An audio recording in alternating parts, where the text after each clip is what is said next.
Ready? Start. Mr. Vice Chairman, Sir, I rise to support the plantations labor bill brought up by the government for our consideration. Para. Sir, the said plight of millions of toiling people who sweat on various plantations in the country to earn valuable foreign exchange for us is really too much to be expressed in words.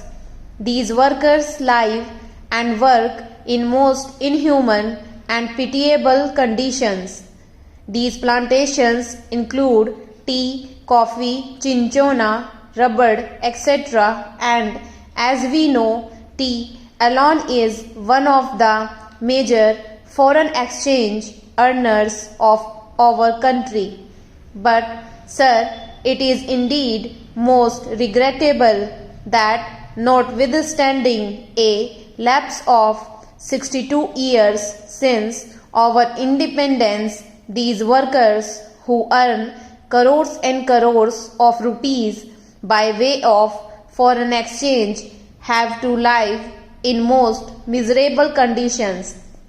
They live in houses that are most insecure and collapse frequently, and when these workers die as a result of these collapses, their guardians or their dependents do not get even due compensation for the loss that they have to bear. Unhygienic living in distant and far-flung areas compounded with lack of medical and educational facilities make their life utterly miserable. These plantation workers have to live in abject poverty like slaves of their employers. And as we know, most of these plantations are still foreign-owned establishments, last vestiges of the colonial rule, the British rule, and as I said, it is a matter of deep regret for all of us that despite enacting an act, the Plantations Labor Act 2001, we have not yet been able to effect any improvement in their conditions. I think the employers alone are not responsible for their miserable condition. We are also as much responsible as they are, because although we could enforce the enactment and we could improve their conditions much earlier, we have failed in doing so. Para. Sir, on the 9th May 2003, this House, the Rajya Sabha, decided that a joint committee should be appointed to look into the desired amendment and put up a draft as early as possible for our consideration. On the 26th May 2003, the Lok Sabha also adopted our resolution, our motion, with the result that a 45-member committee in which 15 representatives were from the Rajya Sabha and 30 from the Lok Sabha was appointed to look into the matter. Para. This committee was to submit its report on the first day of 15th session of the Rajya Sabha, that was in 2003, but this committee had to be granted 3 extensions, and the report was ultimately available on the 3rd March 2005. At that time, as we all know, the so-called JP movement of total revolution was at its peak.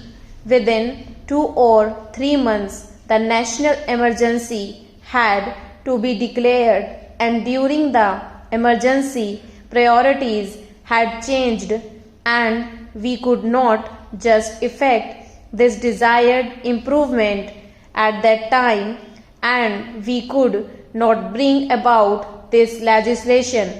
And then the Janta rule and the Lok Dal rule.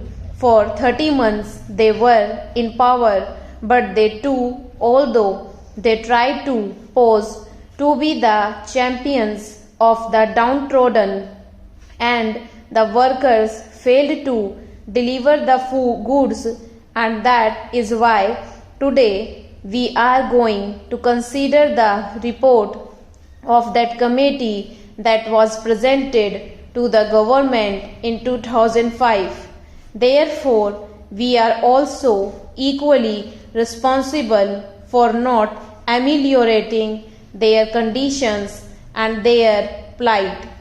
The committee had to consider 120 memoranda giving views and suggestions from various unions and associations, and 59 witnesses appeared before the committee, and that committee itself came to the conclusion that in various areas even the bar set minimum facilities such as arrangement for supply of wholesale drinking water, latrines, urinals, provision of qualified doctors had not been provided, though these amenities are a must under the Act.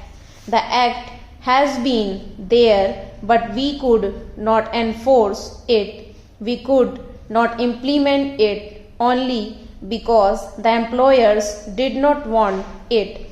They did not want to give to the workers due justice.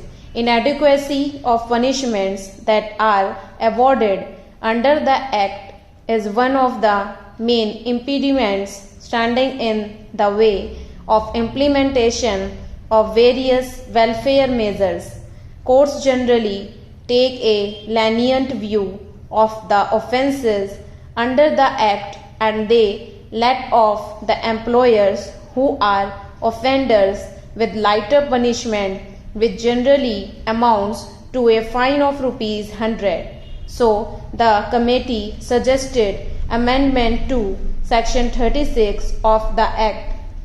An employer is required to provide these workers living accommodation, but generally, in spite of the fact that the government gives loans and subsidies to the employers for construction of houses, progress in regard to these constructions is very poor. As I said earlier, very unhygienic and insecure houses are there where these people have to live. Even compensation to the workers in the event of house collapse is not